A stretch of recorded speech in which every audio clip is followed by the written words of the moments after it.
Hello नमस्कार दोस्तों, स्वागत है आपका ज्ञान सेतु जीएस अकेडमी में। चलिए, हम लोग का जो टॉपिक चल रहा था वो चल रहा था हिमालय पर्वत।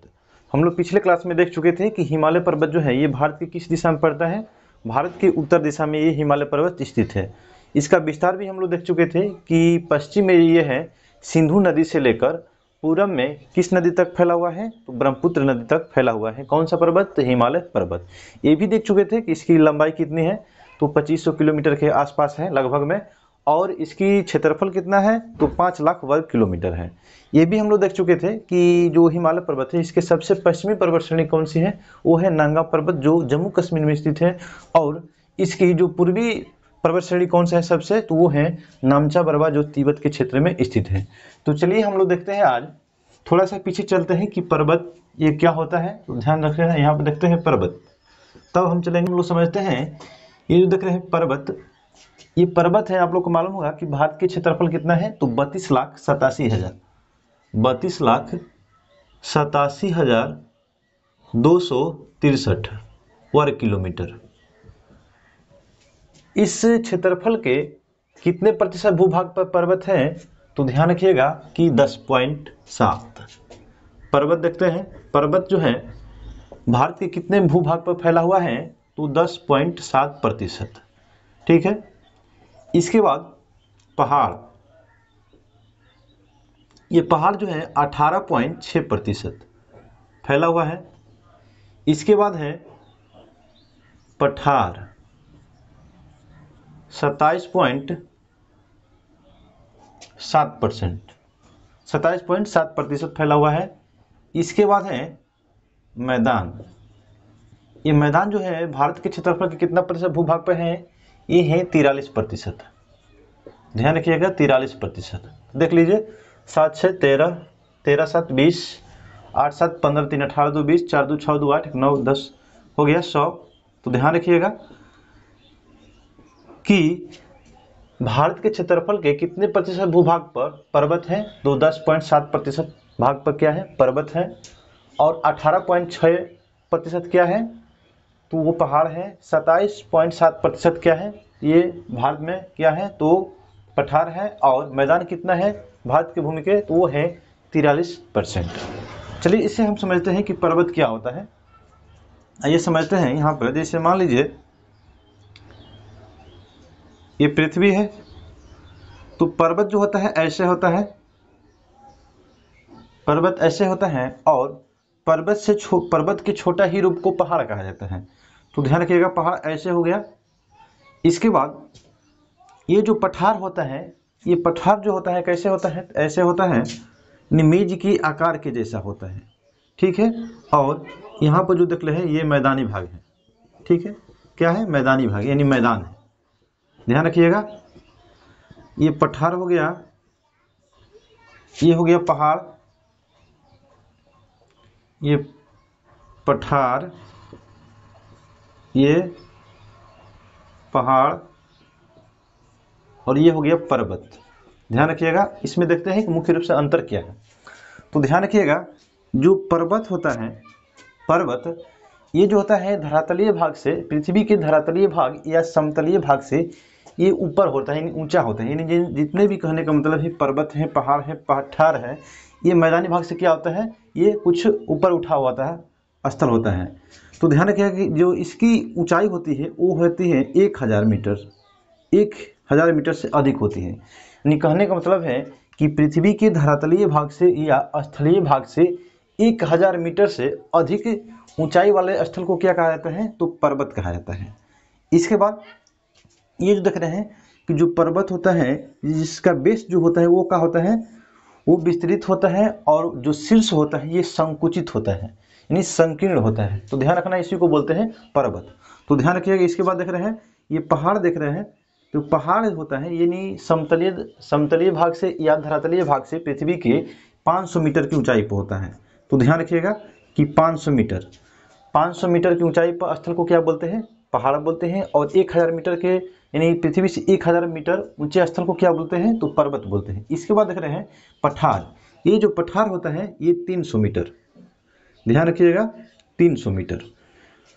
पृथ्वी के समतलीय भाग या धरातलीय भाग से 300 मीटर की ऊंचाई पर स्थित स्थल को पठार कहते हैं। और ये देख रहे हैं जो ये पठार होता है, जो इसकी ऊपरी हिस्सा होता है वो क्या होता है, सपाट होता है, सपाट होता है। जैसे आप समझते होंगे, जैसे मेज होता है, मेज के आकार के जैसा कौन होता है, ये पठार होता है।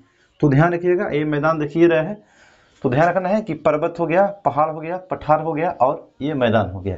इसके बाद हम लोग चलते हैं अब हिमालय को बारे में पढ़ते हैं। तो हिमालय को भौतिक रूप से 3 भागों में बांटा गया है, ध्यान रखिएगा। तो चलिए इसके बाद हम लोग देखते हैं हिमालय। हिमालय पर्वत को भौतिक रूप से 4 भागों में बांटा गया है। तो चलिए देखते हैं भौतिक रूप से 4 भागों में बांटा गया है। किसको भागों में बांटा गया है, किसको, तो हिमालय पर्वत को, ठीक है। चलिए देखते हैं, पहला जो है वो है पंजाब हिमालय, ठीक है, पंजाब हिमालय। दूसरा है कुमायूं हिमालय,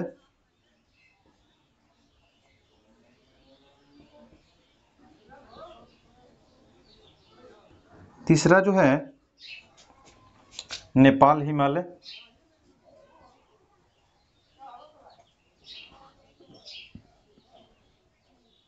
और चौथा जो है वो है Assam Himalaya.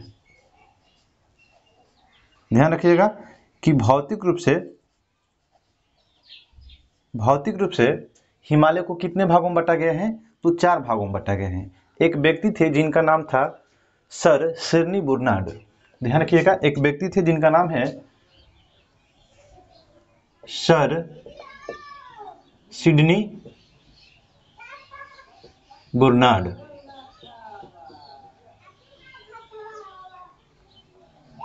Sir Sidney Bernard, इन्हीं के द्वारा नदियों के आधार बनाकर इस हिमालय पर्वत को 4 भागों में बांटा गया। तो ध्यान रखिएगा कि नदी को आधार बनाकर 4 भागों में हिमालय को किसके द्वारा बांटा गया, तो सर सिडनी बर्नार्ड के द्वारा बांटा गया था। तो ध्यान रखिएगा कि भौतिक रूप से जो विभाजन किया गया है हिमालय पर्वत को वो नदियों को आधार बनाकर ही किया गया है। किसके द्वारा, तो सर सिडनी बर्नार्ड के द्वारा किया गया है। तो हम लोग देख चुके कि भौतिक रूप से हिमालय पर्वत को कितने भागों में बांटा गया है, 4 भागों में बांटा गया है। पहला जो है पंजाब हिमालय है, दूसरा कुमायूं हिमालय, तीसरा जो है नेपाल हिमालय और चौथा जो है वो असम हिमालय। चलिए इसे हम देखते हैं कि ये जो पंजाब हिमालय है किस नदी के बीच में फैला हुआ है। तो ध्यान रखिएगा, ये जो है सिंधु प्लस सतलज।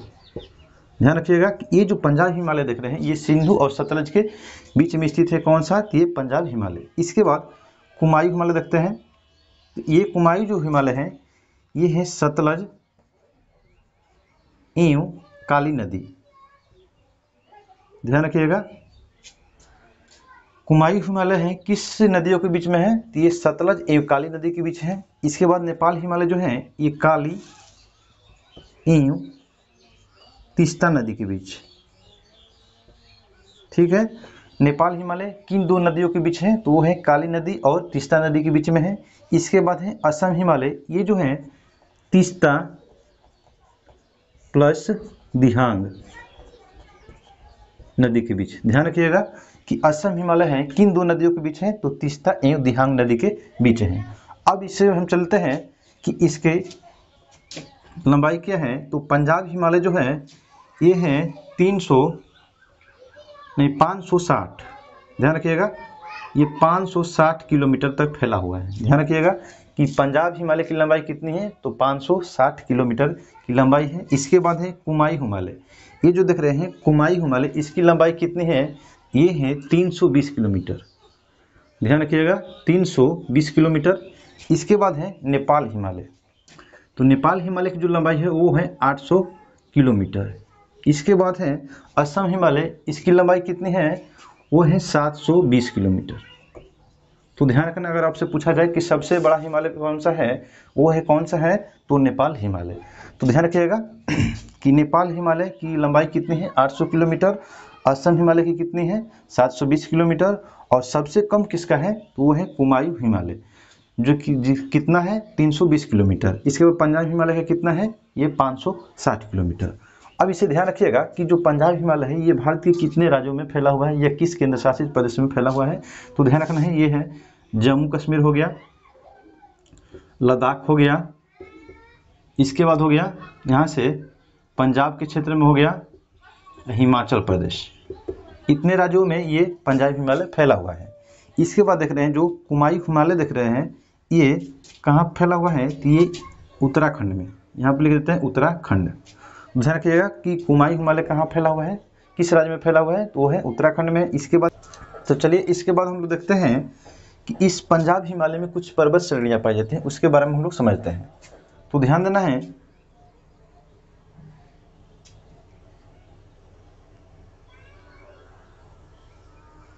पंजाब हिमालय, पहले चलते हैं पंजाब हिमालय। इस पंजाब हिमालय में यहाँ 1 नंबर लिख देते हैं। पंजाब हिमालय में कौन कौन से पर्वत श्रेणियाँ हैं, तो चलिए देखते हैं। पहला है काराकोरम, काराकोरम पर्वत श्रेणी। उसके बाद है लद्दाख श्रेणी, लद्दाख पर्वत श्रेणी। इसके बाद है जास्कर, इसके बाद है पीर पंजाल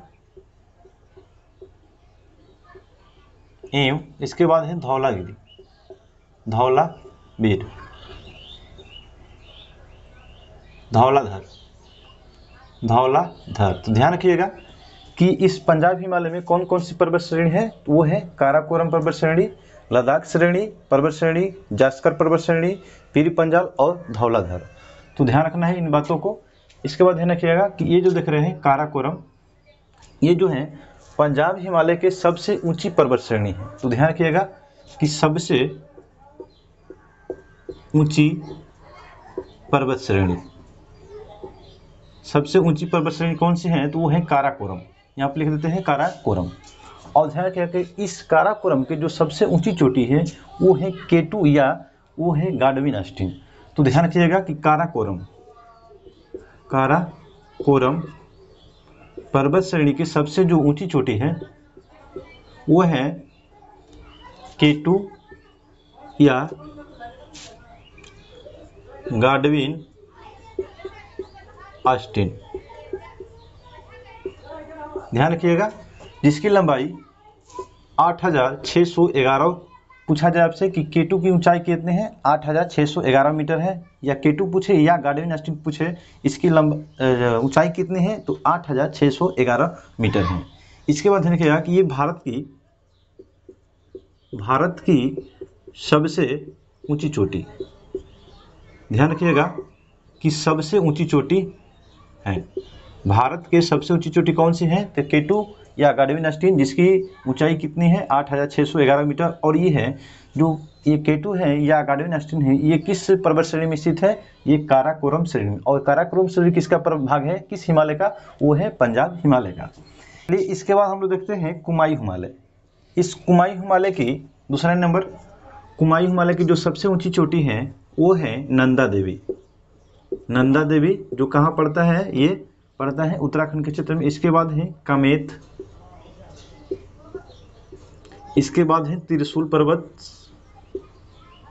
इसके बाद है बद्रीनाथ, बद्रीनाथ। ध्यान रखिएगा अगर आपसे पूछा जाए कि कुमायूं हिमालय की सबसे ऊंची पर्वत श्रेणी कौन सी है, वो है नंदा देवी। ध्यान रखिएगा नंदा देवी। उसके बाद है कामेत, कामेत और त्रिशूल किस हिमालय का भाग है, वो है कुमायूं हिमालय के। ध्यान रखिएगा कि कामेत ये सब कहाँ पड़ता है, तो ये पड़ता है उत्तराखंड के क्षेत्र में पड़ता है। इसके बाद ध्यान रखिएगा कि इस कुमायूं हिमालय की जो सबसे ऊंची चोटी है, सबसे ऊंची चोटी वो कौन सा है, वो है नंदा देवी। नंदा देवी जो कहाँ पड़ता है, उत्तराखंड में पड़ता है। इसकी जो ऊंचाई है वो है 17 मीटर। ध्यान रखिएगा कि नंदा देवी की ऊंचाई कितनी है, वो है 7817 मीटर है, जो किस हिमालय की सबसे ऊंची चोटी है, ये है कुमायूं हिमालय के सबसे ऊंची चोटी है। ध्यान रखिएगा नंदा देवी कहाँ पड़ता है, तो उत्तराखंड के क्षेत्र में पड़ता है। और ध्यान रखिएगा यहीं से, यानी कहने का मतलब कुमायूं हिमालय से, कुमायूं हिमालय से कौन सी नदी निकलती है? तो गंगा नदी प्लस जमुना नदी। ध्यान रखना है कि गंगा एवं जमुना नदी कहाँ से निकलती हैं? ये निकलती हैं कहाँ से? कुमायूं हिमालय से। इसके बाद चलते हैं हम लोग थर्ड नंबर पे नेपाल हिमालय। तो ध्यान रखिएगा कि नेपाल हिमालय इसी चोटी में यानी इसी हिमालय में ऊंची ऊंची चोटियाँ पाई जाती हैं। तो ध्यान रखिएगा अगर आपसे पूछा जाए कि किस हिमालय में ऊंची ऊंची चोटियाँ पाई जाती हैं तो वो पाया जाता है किसमें? नेपाल हिमालय में। तो चलिए देखते हैं इसमें यानी नेपाल हिमालय यहाँ पे लिख देते हैं कि ऊंची ऊंची चोटियाँ किसमें पाई जाती हैं? तो नेपाल हिमालय में। नेपाल हिमालय में ध्यान रखना है। और आपसे पूछा जाए कि ऊंची ऊंची चोटियाँ जो हैं किस में पाई जाती हैं? वो नेपाल हिमालय में पाया जाता है, जिसकी लंबाई हम लोग देख चुके हैं 800 किलोमीटर है। यहाँ पर ध्यान रखिएगा कि इसमें जो सबसे ऊंची चोटी है वो है, देखिए यहाँ पे माउंट एवरेस्ट, जिसकी ऊंचाई कितनी है? वो है 8,850 मीटर। ध्यान रखिएगा कि अगर आपसे पूछा जाए कि नेपाल हिमालय की सबसे ऊंची चोटी कौन सी है? वो है माउंट एवरेस्ट, जिसकी ऊंचाई कितनी है? 8,850 मीटर है। इसके बाद पड़ता है कंचनजंगा। ध्यान रखिएगा कि कंचनजंगा, तो ध्यान रखिएगा कि माउंट एवरेस्ट हो गया, कंचनजंगा होगा, ये कहाँ पड़ता है? ये नेपाल हिमालय में पड़ता है। और नेपाल हिमालय की सबसे ऊंची चोटी कौन सी है? ये हिमालय पर्वत की सबसे ऊंची चोटी कौन सी है? वह या नेपाल हिमालय की सबसे ऊंची चोटी माउंट एवरेस्ट है, जिसकी ऊंचाई 8,850 मीटर है। और कंचनजंगा जो है ये है 85-86 मीटर। तो ध्यान रखिएगा कि अगर आपसे पूछा जाए कि कंचनजंगा ये जो है कितने मीटर ऊंची है? तो वो है 8,586 मीटर है। ध्यान रखिएगा कि ये जो देख रहे हैं यहाँ पे जो देख रहे हैं कि विश्व के सबसे ऊंची चोटी कौन सी है? तो विश्व की जो सबसे ऊंची चोटी है वो है माउंट एवरेस्ट। ये विश्व की, ध्यान रखिएगा कि विश्व के सबसे ऊंची चोटी है। सबसे ऊंची चोटी कौन सी? तो माउंट एवरेस्ट।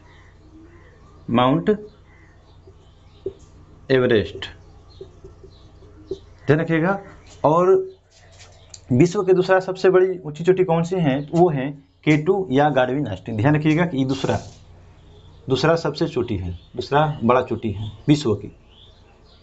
अगर आपसे पूछा जाए कि विश्व के सबसे ऊंची चोटी कौन सी है? तो वो है माउंट एवरेस्ट। लेकिन विश्व की दूसरी सबसे बड़ी ऊंची चोटी कौन सी है, अधिक ऊंचाई वाली कौन सी है? तो वो है K2 गार्डविन आस्टीन। और विश्व की तीसरी सबसे ऊंची चोटी कौन सी है? वो है कंचनजंगा। ध्यान रखना है ये तीसरी सबसे बड़ी है, तीसरी सबसे ऊंची चोटी। पूछा जाए फिर से रिपीट कि विश्व के सबसे ऊंची चोटी कौन सी है? तो माउंट एवरेस्ट, जो नेपाल में स्थित है। कहाँ पे? नेपाल में। और भारत की सबसे ऊंची चोटी कौन सी है? भारत की जो सबसे ऊंची चोटी है वो है K2 या गार्डविन आस्टीन, जिसकी ऊंचाई है 8,611 मीटर। तो ध्यान रखिएगा कि ये विश्व की दूसरी सबसे ऊंची चोटी है कौन सी? तो K2 या गार्डविन आस्टीन। लेकिन ये पूछा जाए आपसे कि विश्व की तीसरी सबसे ऊंची चोटी कौन सी है? वो है कंचनजंगा, जिसकी ऊंचाई है 85-86 मीटर, जो ये तीसरी सबसे ऊंची चोटी है जो सिक्किम के क्षेत्र में पड़ता है। इसके बाद ध्यान रखिएगा कि ये जो देख रहे हैं विश्व के सबसे ऊंची चोटी कौन सी है? माउंट एवरेस्ट, जो नेपाल में पड़ता है। इसके बाद हम लोग चलते हैं असम हिमालय। तो असम हिमालय की जो सबसे ऊंची चोटी है, सबसे ऊंची चोटी वो है नामचा बरवा, जो तिब्बत के क्षेत्र में पड़ता है। ध्यान रखिएगा यहाँ पर जो देखिए, यहाँ पर जो देख रहे हैं माउंट एवरेस्ट, यानी कहने का मतलब नेपाल हिमालय में तो माउंट एवरेस्ट हो गया, कंचनजंगा हो गया, मकालू हो गया, कौन सा? मकालू, धौलागिरी। ध्यान रखिएगा कि धौलागिरी है, ये धौलाधर नहीं है। अगर आपसे पूछा जाए कि ये जो देख रहे हैं पर्वत श्रेणी, जिससे माउंट एवरेस्ट हो गया, कंचनजंगा हो गया, मकालू हो गया, धौलागिरी हो गया, ये किस हिमालय का भाग है? ये है नेपाल हिमालय के भाग है। ध्यान रखना है। लेकिन ये पूछे आपसे कि धौलाधर जो पर्वत श्रेणी है ये किसका भाग है? ये किसका है? वो है पंजाब हिमालय का।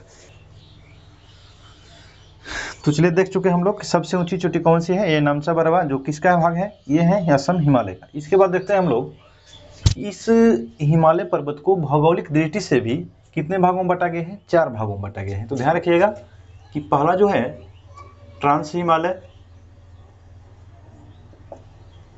ट्रांस हिमालय। दूसरा जो है वो है बृहत हिमालय। तीसरा जो है लघु हिमालय या मध्य हिमालय। ध्यान रखिएगा कि लघु मध्य हिमालय को भी बोलते हैं लघु हिमालय। इसके बाद चौथा जो है वो है शिवालिक। अगर आपसे पूछा जाए कि हिमालय को भौगोलिक दृष्टि से कितने भागों में बटा गए हैं, 4 भागों में बटा गए हैं। ट्रांस हिमालय, दूसरा जो है बृहत हिमालय, इस बृहत हिमालय को ग्रेट हिमालय के नाम से भी जाना जाता है, और इस तीसरा जो है मध्य हिमालय, मध्य हिमालय को लघु हिमालय कहते हैं, और चौथा जो है शिवालिक है। ध्यान रखिएगा कि ये जो देख रहे हैं ट्रांस हिमालय, इसका सर्वाधिक जो विस्तार है वो तिब्बत के क्षेत्र में है, इसलिए इसे तिब्बत हिमालय, ध्यान रखिएगा कि तिब्बत हिमालय के नाम से भी जाना जाता है। अगर आपसे पूछा जाए कि ट्रांस हिमालय का सर्वाधिक विस्तार कहाँ पे है, वो है तिब्बत के क्षेत्र में, इसीलिए इसे क्या बोलते हैं, तिब्बत हिमालय कहा जाता है। इसके बाद ध्यान रखिएगा कि इस तिब्बत हिमालय या ट्रांस हिमालय में जो पर्वत श्रेणियाँ हैं, यहाँ पे लिखते हैं 1, कौन कौन से हैं, तो काराकोरम, कोरम, लद्दाख एवं जास्कर। ठीक है, वहाँ पर हम लोग देखे थे कि पंजाब हिमालय की भी कौन कौन सी पर्वत श्रेणियाँ हैं, तो काराकोरम, लद्दाख, जास्कर। यहाँ पर भी यानी ट्रांस हिमालय के भी कौन कौन से भाग हैं, तो ध्यान रखिएगा कि ये काराकोरम, लद्दाख एवं जास्कर किस में पड़ते हैं, तो ट्रांस हिमालय में पड़ते हैं। इसके बाद ध्यान रखिएगा, ये देख रहे हैं काराकोरम पर्वत श्रेणी, इसे उच्च एशिया का ऋण, उच्च एशिया का, देखते हैं यहाँ पे आगे चल लिखते हैं कि उच्च एशिया का ऋण किसे कहा जाता है, तो उच्च एशिया का ऋण किस पर्वत श्रेणी को कहा जाता है, तो काराकोरम। ध्यान रखिएगा काराकोरम। इसी काराकोरम पर्वत श्रेणी की सबसे ऊंची चोटी कौन सी है, तो K2 या गाडविन आस्टीन, 86-11 मीटर इसकी ऊंचाई है। ध्यान रखिएगा कि उच्च एशिया का ऋण किस पर्वत श्रेणी को कहा जाता है, तो काराकोरम पर्वत श्रेणी को कहा जाता है। इसके बाद देखिएगा कि विश्व का सर्वाधिक तीव्रतम ढाल वाला पर्वत चोटी कौन सी है, तो विश्व का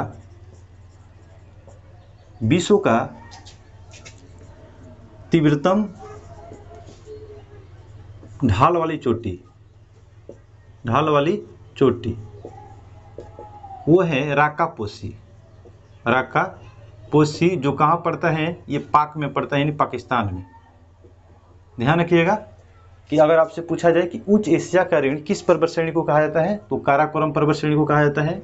विश्व का तीव्रतम ढाल वाला चोटी कौन सा है, तो वो है राकापोसी, एक जो कहाँ पड़ता है, पाकिस्तान के क्षेत्र में पड़ता है। ध्यान रखना है कि जैसे तीव्रतम का मतलब यहाँ पर होगा, जैसे मान लीजिए पर्वत हो गया, और इस पर्वत पर कोई भी मान लीजिए यहाँ पर वस्तु रखा जाता है, तो का नीचे डगर के आ जाएगा यहाँ पे, तो ध्यान रखिए इसी को बोलते हैं तीव्रतम ढाल। तो ध्यान रखिएगा कि विश्व का तीव्रतम ढाल वाला चोटी कौन सा है, वो है राकापोसी, जो कहाँ पड़ता है, पाकिस्तान के क्षेत्र में पड़ता है। इसके बाद ध्यान रखिएगा कि जो सिंधु जो जल क्षेत्र है, सिंधु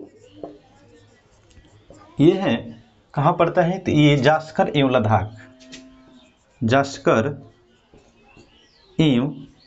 लद्दाख श्रेणी के बीच। ध्यान रखिएगा कि सिंधु नदी जो है ये किस पर्वत श्रेणी से गुजरती है, तो ये है जास्कर एवं लद्दाख पर्वत श्रेणी के बीच में। इसके बाद है ध्यान रखिएगा कि सिंधु, सतलज, ब्रह्मपुत्र, ये तीनों जो नदियां हैं ये कहाँ से निकलती हैं, ये ट्रांस हिमालय से निकलती हैं। ध्यान रखिएगा कि अगर आपसे पूछा जाए कि सिंधु, सतलज एवं ब्रह्मपुत्र नदियाँ कहाँ से निकलती हैं, ये ट्रांस हिमालय से निकलती हैं। चलिए इसे एक बार फिर रिकवर करते हैं कि भौगोलिक दृष्टि से हिमालय पर्वत को कितने भागों में बटा गया है, 4 भागों में बटा गया है। पहला जो है ट्रांस हिमालय, दूसरा बृहत हिमालय, तीसरा लघु हिमालय और चौथा जो है शिवालिक। तो ध्यान रखिएगा कि ट्रांस हिमालय को तिब्बत हिमालय के नाम से भी जाना जाता है, और इस ट्रांस हिमालय का कौन कौन सी पर्वत श्रेणी है, काराकोरम पर्वत श्रेणी, लद्दाख पर्वत श्रेणी और जास्कर पर्वत श्रेणी। अगर आपसे पूछा जाए उच्च एशिया का ऋण किसे कहा जाता है, तो काराकोरम पर्वत श्रेणी को कहा जाता है।